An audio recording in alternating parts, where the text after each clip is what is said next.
बढ़िया है।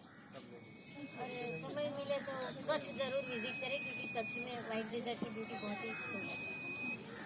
सभी तरह के पॉइजनस नॉन पॉइजनस स्नेक भी हमारे पार्क में खुले में घूमते हैं, क्योंकि गांधीनगर में यहाँ पे भी सांप निकलता है। समझदार लोग मारते नहीं हैं, यहाँ पे कॉल करते हैं, हमारे एक्सपर्ट पकड़ के खुली झाड़ियों में दूर तक छोड़ देते हैं। खाना ढूंढने के लिए वो कहीं पे भी निकल पड़ते हैं। मेरी आप सबको रिक्वेस्ट है, झाड़ियों में कहीं पे भी फोटोग्राफी करने न जाए। अभी तक कोई बाइक का केस बना नहीं है, बनने वाला भी नहीं है। और be careful. Park total 3 part में डेवलप किया गया है। सामने के पार्ट में बोटनिकल गार्डन है, 1000 टाइप के हर्ब शर्ब प्लांट और क्लाइंबर मौजूद है। उसे भी 7 पार्ट में डिवाइड किया गया है। Cactus house, green house, arboretum, medicinal plant, ficus और मैंग्रोव।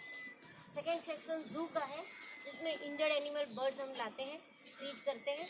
अगर फिर से वो नेचर में जा सकते हैं तो उसे छोड़ देते हैं।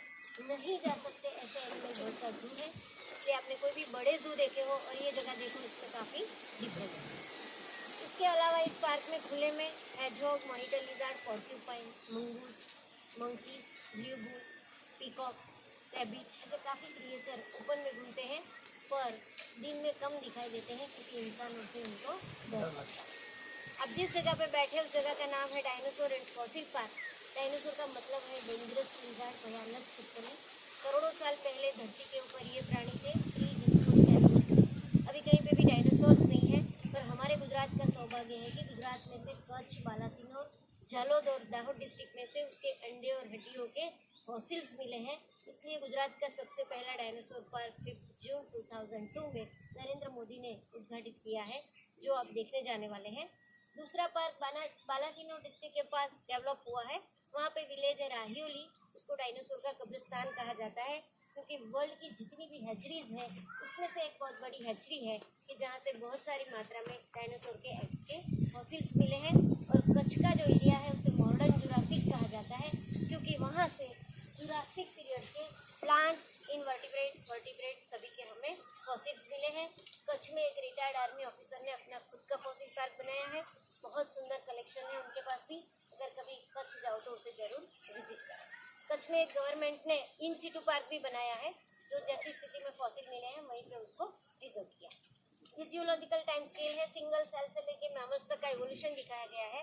हमारा पार्क हाईलाइट करता है ये मेसोजोइक एरा को, मतलब कि 22.5 करोड़ साल 225 मिलियन ईयर से 65 मिलियन ईयर का जो पीरियड है, उसी पीरियड में धरती के ऊपर ये डायनासोर एनिमल इवॉल्व हुए। 160 मिलियन ईयर इन्होंने लाइफ सर्वाइव की, 16 करोड़ साल तक ये जिंदा रहे। 3 पीरियड है इसके, ट्राइसिक, जुरासिक और क्रिटेशियस। हमारे पार्क में जुरासिक, क्रिटेशियस और टर्सरी ये तीनों period geological survey of India के टेक्निकल सपोर्ट से डेवलप किए गए हैं।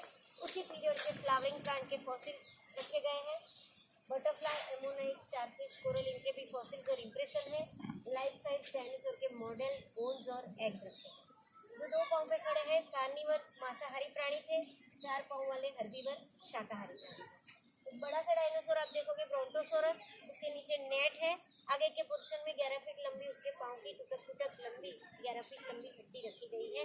आप इमेज कर सकते हैं एलिफेंट की हाइट 11 फीट होती है, इतना डायनासोर का पाँव, उसके ऊपर बॉडी, मतलब कि कितने ह्यूज एनिमल्स थे। जो भी मॉडल्स यहाँ पे रखे गए हैं एग्जैक्ट साइज और माप लेके बड़ोड़ा के MSc के स्टूडेंट ने कोशिश की है। मैं यहाँ पे बच्चों को रिक्वेस्ट करती हूँ, अगर ड्राइंग अच्छा है बुरा है ध्यान से देखो, घर जाके ड्रॉ करो, कलर भरो, एक एक्टिविटी हो जाएगी। एक मॉडल है राजासोरस नर्वडेंसिस का, जो इंडेमिक स्पीशीज है, क्योंकि उसके फॉसिल सिर्फ हमारे इंडिया में गुजरात और मध्य प्रदेश के बीच में नर्मदा कैनाल की खुदाई करते समय मिले हैं। माथे पे हॉर्न है जो इनके क्राउन जैसा दिखता है, इसलिए राजासोरस का नाम है। नर्मदा एरिया से मिला है इसलिए नर्मडेंसिस रखा गया। अर्थ उस समय 2 कंटिनेंट में डिवाइड थी, यूरेशिया, गोंडवाना। 2 से 5 कंटिनेंट में डिवाइड हुई, तब तक इनका अस्तित्व रहा। 65 मिलियन ईयर एगो अर्थ के नजदीक से मीटियोर गुजर रहा था। ग्रेविटेशनल फोर्स से अट्रैक्ट होकर धरती के साथ उसकी जबरदस्त टक्कर हुई। काफ़ी कुदरती घटनाएं 10 या 20 लाख साल तक चलती रही। ये एनिमल्स परिस्थिति का मुकाबला नहीं कर पाए, जिनकी वजह से एक्सटिंक्ट हो गए, धरती के अंदर दबते गए। वो डिकम्पोज नहीं हुए, पर धीरे धीरे पत्थर में कन्वर्ट हो गए, जिसे इंग्लिश में हम फॉसिल कहते हैं, हिंदी गुजराती में जीवाश्म कहते हैं। तो यहाँ पे जो कुछ भी देखे, अंडे, हड्डियाँ, लकड़ी, वो सब आपको पत्थर जैसा दिखाई देगा। तो काफ़ी विजिटर कहते हैं पत्थर और स्टैच्यू में क्या देखना है, चलो रियल चीज़ देखें, और जिनको बनने में करोड़ों साल लगे हैं उसको देखने में 10 मिनट भी नहीं लगेगी। अगर बच्चे इसमें इंटरेस्ट रखते हैं तो इसके भी साइंटिस्ट बन सकते हैं। जू सेक्शन आपको कहीं पे भी देखने मिलेगा, डायनासोर पार्क देखना मुश्किल है, तो वैल्यू समझ के विजिट करें। उसके बाद में अमर जाए एक मॉडल साइबर टूथ टाइप का रखा है, ह्यूमन न्यूट्रिशन के मॉडल्स रखे हैं, और राइट हैंड साइड पे और सेक्शन डेवलप किया गया है। इसमें इंफॉर्मेशन है सोलर सिस्टम की, आपकी कॉन्टिनेंटल ड्रीम, वर्ल्ड ओशन